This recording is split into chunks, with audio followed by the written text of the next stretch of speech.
Hello everyone and welcome to the inaugural episode of The Score, the weekly segment that will take place every Monday afternoon covering Indiana State sports and professional sports, which will include game stories, feature stories, and more. I'm Brandon Oelrich, your host for The Score and the sports editor at the Indiana Statesman. First, we start on the weekend for Indiana State sports in the hardwood and on the gridiron. First, the Indiana State football team traveled to Springfield, Missouri on Saturday and fell to the Missouri State Bears 46-21. The Trees battled the Bears in the first half and were trailing 17-15 heading into the second half due to scores from Shem Butler-Lawson and Rashad Rochelle. Indiana State had a tough time containing Missouri State in the second half as they were outscored 29-6.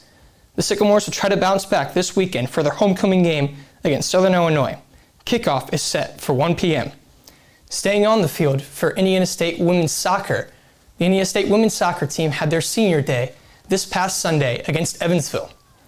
In the game, it was a slow start for the team and they fell behind 2-0. Indiana State then got some clutch play from freshman Alex Leonard, who scored 2 goals in the final 20 minutes, with a second coming with just 3 minutes remaining.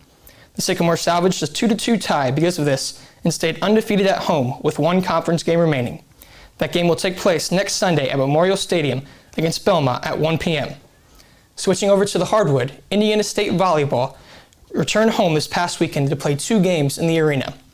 The first of the 2 came on Friday night when Missouri State came to town. The match saw freshman Curry Kendall record a career-high 19 kills, but the Trees were unable to pick up a win at home as they fell to the Bears 3-1. The next night against Southern Illinois was a match that went 5 sets and was close throughout, but the Sycamores eventually fell in 5 sets in a comeback attempt that fell just short.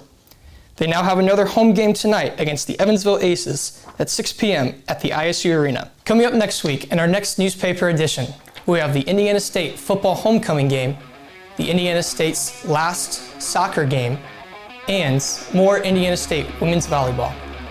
You can find all of this information in further detail on campus by picking up a newspaper. And you can also find more information on our online site, indianastatesman.com. Furthermore, you can follow along with us on our social medias down below. I'm Brandon Oelrich, and that was The Score.